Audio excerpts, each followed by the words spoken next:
My brother stole my inheritance and told everyone I was a junkie. 5 years later, he begged me for help. This morning, my phone blew up with 47 missed calls. When my parents died in that car crash on a rain-soaked highway just outside of Oakdale, I thought losing them was the worst thing that could happen. Turns out, family can be a lot more deadly than any accident. My brother Jake was supposed to be the one person I could trust. Instead, he became the architect of my total destruction. Let me take you back to the beginning. Matthews Construction was never just a business, it was our family's legacy. Our dad, Robert Matthews, started the company with nothing but a beat-up pickup truck and a dream in 1987. Mom would handle the books, Dad would work the sites, and we'd grow up learning every inch of what it meant to build something from the ground up. I was the older brother Michael, always more interested in the technical side. Jake was the charmer, the one who could talk to clients and make them feel like family. The funeral hadn't even cooled, and Jake was already spinning his narrative. Addiction, he told everyone. I was the black sheep, the unreliable son who couldn't be trusted with a single dollar of our parents' estate. While I was still trying to process my grief, he was strategically dismantling everything I thought I knew about family. I'd struggled with pain pills after a construction site accident 3 years before our parents' death. One bad fall, a shattered knee, and suddenly I was popping prescription painkillers just to walk. It wasn't my finest moment. I'd gotten clean, something Jake conveniently left out of his carefully crafted story. The day of the family meeting is etched into my memory like a scar. Aunts, uncles, cousins all gathered in our parents' living room, watching me with these pitying eyes that made my skin crawl. Jake stood there in his perfectly pressed suit, looking like the epitome of a responsible son. He had charts, spreadsheets, a narrative so meticulously constructed it would make a lawyer proud. Michael's been struggling, he said, his voice dripping with fake concern. We can't let him destroy everything our parents built. The business was worth nearly $3 million.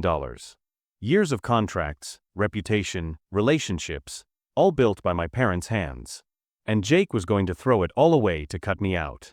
He needs help, Jake continued, pulling out medical records I thought were confidential. Prescription histories, rehab reports, everything strategically laid out to paint me as unstable. We're doing this to protect the family. I watched as my own blood turned against me.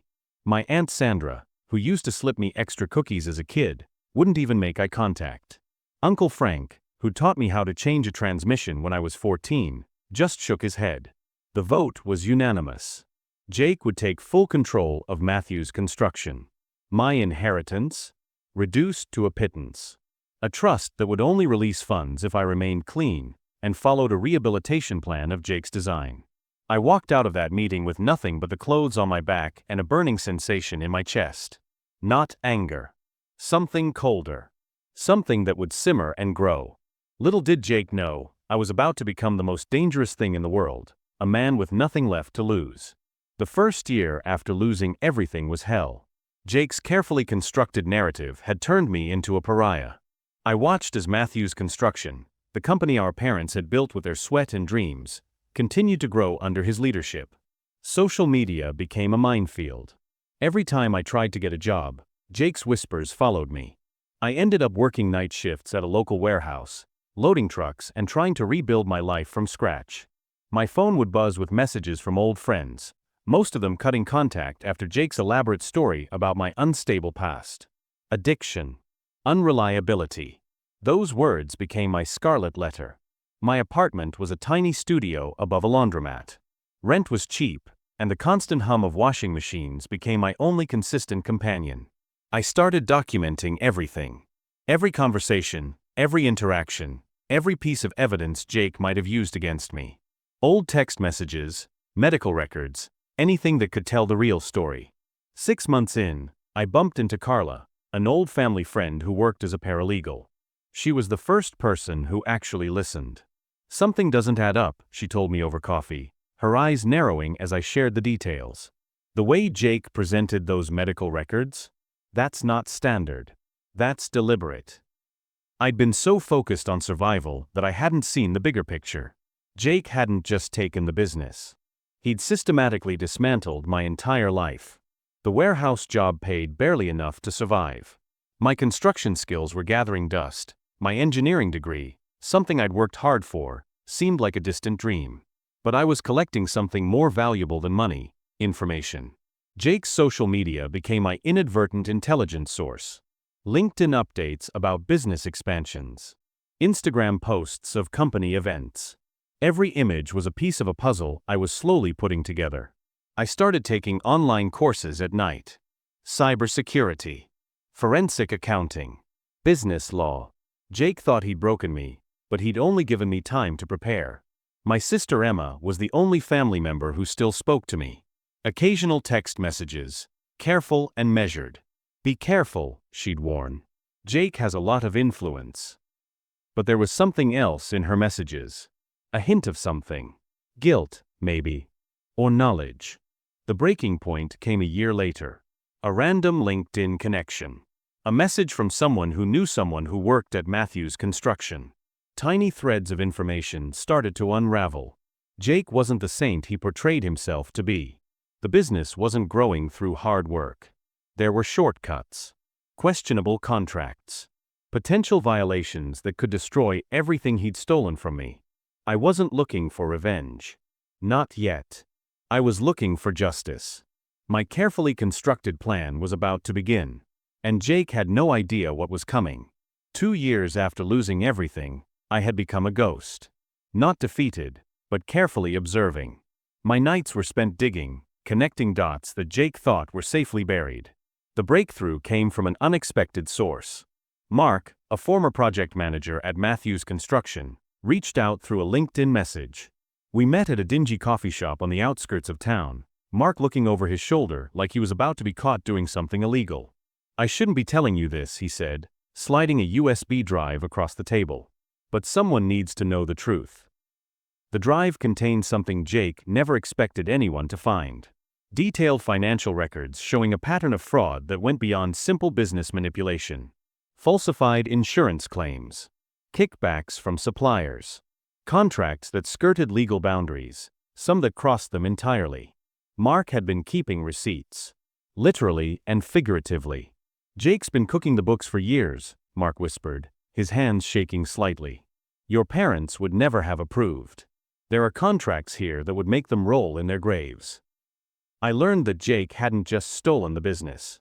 He was systematically destroying everything our parents had built, all while maintaining a pristine public image. Carla, my paralegal friend, spent weeks helping me verify the documents. This is dynamite, she said, her eyes wide. But we need to be careful. One wrong move, and he'll bury this evidence faster than you can blink. My strategy wasn't about immediate revenge. It was about patience. Letting Jake believe he was untouchable. I took a job at a small accounting firm, using my engineering background to work on forensic financial analysis. Every skill I learned became another tool in my arsenal. Jake thought he'd limited me, but he'd actually given me the perfect cover. Emma started helping too, in her own careful way. Small pieces of information would find their way to me. A casual mention of a business dinner. A screenshot of a suspicious email. She was playing a dangerous game, and we both knew it. The family still thought I was the black sheep. The addict. The failure. Little did they know, I was building something far more dangerous than a construction company. Each piece of evidence was carefully documented. Backed up in multiple locations. Verified and cross-referenced. Jake was playing checkers. I was playing chess. My phone would occasionally light up with messages from old contacts. Some curious. Some pitying. I ignored them all. The final piece of the puzzle came from an unexpected source. A routine tax audit that Jake had no idea was coming. And I was about to make sure it found exactly what it needed to find. Sometimes, revenge is a dish best served with impeccable documentation. The tax audit was like a slow-moving tsunami that Jake never saw coming. I'd spent 3 years carefully positioning every piece, and now it was time to watch the first dominoes fall. I learned through Emma that Jake had been living large. A new lakeside house. Expensive cars. Corporate retreats that looked more like luxury vacations. Matthews Construction was flush with cash, but something didn't add up. Mark from the old company had become my unexpected ally. He'd been quietly collecting his own evidence, afraid to speak up before but now emboldened. Jake's been cutting corners for years, he told me during one of our clandestine meetings. Environmental regulations, safety inspections, everything has a price. The IRS doesn't care about family drama. They care about numbers. I anonymously submitted the documentation Mark had provided. Detailed spreadsheets. Emails showing deliberate misreporting. Invoices that didn't match actual work performed. Each document was a carefully placed knife, waiting to twist. My life had become a waiting game. I continued working my accounting job, building a reputation as a meticulous financial analyst. Nobody knew my real story. Nobody suspected the carefully orchestrated plan taking shape. Jake's social media became my daily entertainment. Constant posts about business success. Family photos with our aging parents replaced with pictures of corporate events and luxury trips. He was building a house of cards, and I was about to pull the bottom card. The first sign of trouble came 3 months after the anonymous tip. A letter from the state tax board. Then another from federal investigators. Jake started posting less. His Instagram became defensive, filled with motivational quotes about overcoming challenges. Emma would send me screenshots. "He's panicking," she texted one night. "Mom and Dad's friends are starting to ask questions." But I wasn't done. Not even close. I discovered Jake had been playing fast and loose with workers' compensation insurance. Falsifying safety reports. Cutting corners that put workers at risk. Our parents had built Matthews Construction on integrity. Jake was destroying everything they'd worked for. The local business journal, always friendly to Matthews Construction, started asking questions. Small cracks were appearing in Jake's carefully constructed facade. I remembered something our father always said: the truth always comes out. You just have to be patient enough to let it. My patience was about to pay off. The next phase was beginning. And Jake had no idea what was coming. 6 months after the initial investigations began, Matthews Construction was unraveling faster than Jake could control. The veneer of success he'd so carefully maintained was cracking, revealing the rot underneath. I watched from a distance, never directly involved, but always observing. Emma would send me screenshots, whispered updates from family gatherings where the tension was palpable. Jake was becoming desperate, and desperation makes people careless. The first major blow came during a city council meeting. A routine permit review turned into a public dissection of Matthews Construction's recent projects. Environmental violations. Safety code breaches. Shortcuts that endangered workers and the community. Jake sat there, his perfect suit suddenly looking like an ill-fitting costume, watching decades of family reputation crumble. Local news picked up the story. Respected construction firm under scrutiny, the headlines read. Jake's attempts to control the narrative were becoming increasingly frantic.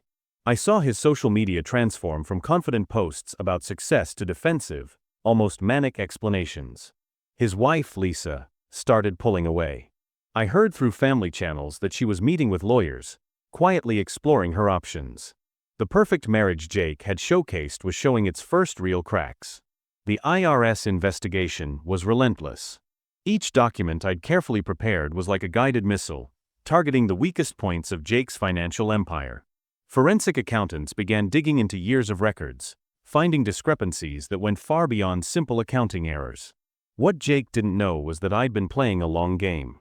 Every piece of evidence, every connection, had been meticulously documented. Mark from the old company continued to be an unexpected ally, providing insider information that corroborated the mounting evidence. Family dinners became battlegrounds. Our aging parents, still alive but increasingly confused by the chaos, would ask uncomfortable questions. What's happening to the company? Why are there investigators calling? Jake's control was slipping. His carefully constructed narrative was falling apart, one thread at a time. The local business community, once so quick to praise Matthews Construction, began to distance themselves. Contracts dried up. Potential clients started asking too many questions. Jake was becoming toxic, and everyone could smell it. Emma would call me late at night, her voice a mix of excitement and fear. "He's losing everything," she'd whisper. "And he has no idea how it's happening." But I wasn't done. Not even close. The next phase was about to begin, and Jake was about to learn that revenge is a dish best served with surgical precision. The annual Matthews Construction Company holiday party was always a big deal.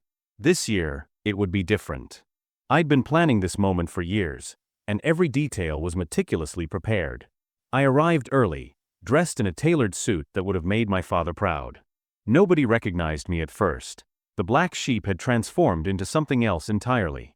Mark was there, strategically positioned near the main presentation area. Emma had done her part, ensuring I had full access to everything I needed. Jake was giving his usual speech, the confident CEO, talking about resilience and family legacy. If only they knew how hollow those words had become. The room was filled with employees, board members, local business partners, all the people Jake had manipulated over the years.